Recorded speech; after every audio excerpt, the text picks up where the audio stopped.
Welcome to my Mathcast. This Mathcast is intended for grade 6. The content is finding the area of parallelograms using rectangular facts, and it is created by Mary Hughes.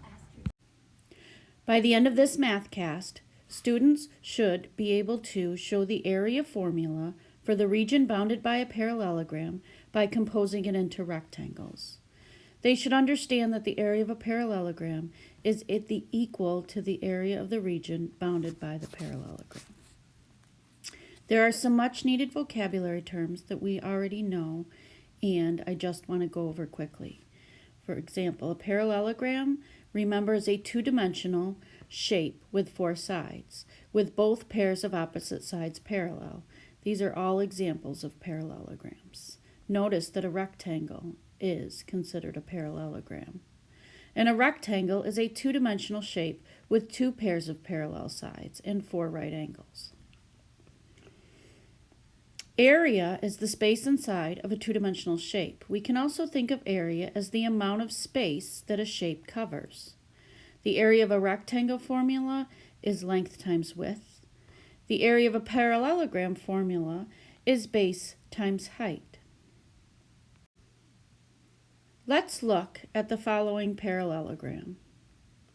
2 pairs of opposite sides that are parallel make this a parallelogram. How would we determine the area of this particular parallelogram? Let's think. Again, let's look at the following parallelogram. The formula to determine the area of this parallelogram is exactly the same as the area of a rectangle. How, you ask? Let me show you. By using this helpful diagram out of our book, it shows you a method called subdividing and recombining. Basically, if you take this triangle that is on our parallelogram and you cut it off at the height, which I've labeled in red, and you move it over to this other side and place it here, you now have a rectangle.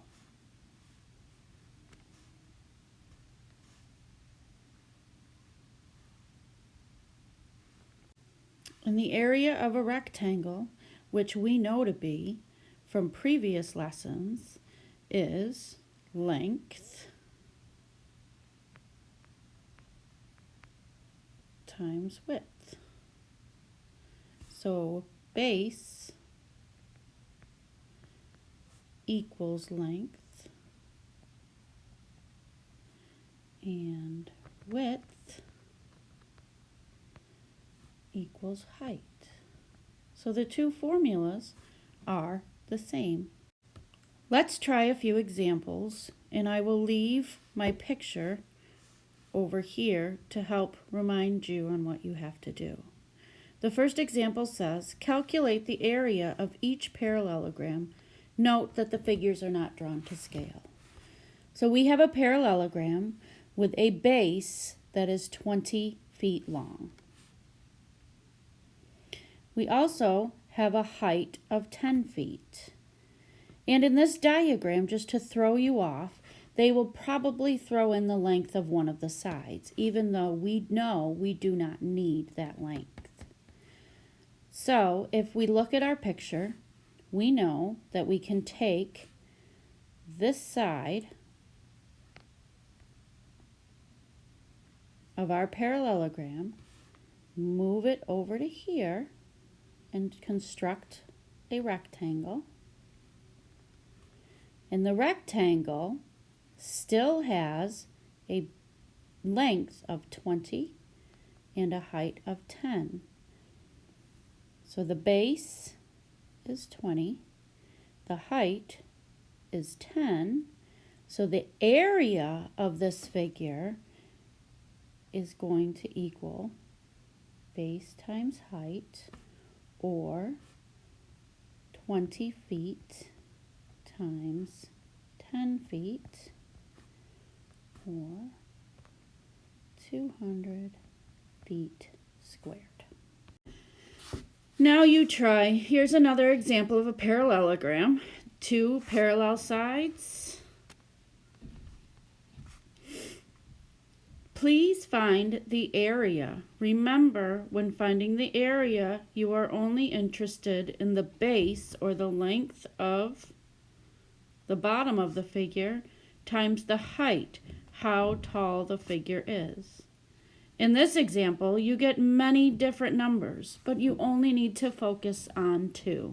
Pause the video and try this one on your own. Now that we're back, how did you do?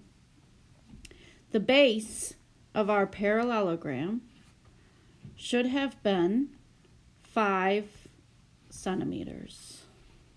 Did everybody get 5 centimeters? The height of our parallelogram is the height that is right here. So the height of our parallelogram should have came out to be 35 centimeters. How did you do? Now that we have those two figures, we can figure out the area of our parallelogram. Area equals base times height. So the area of our parallelogram equals 5 centimeters times 35 centimeters, which equals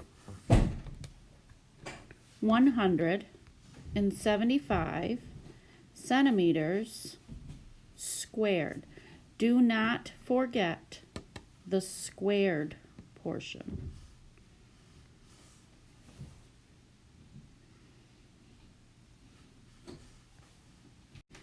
Thanks for watching.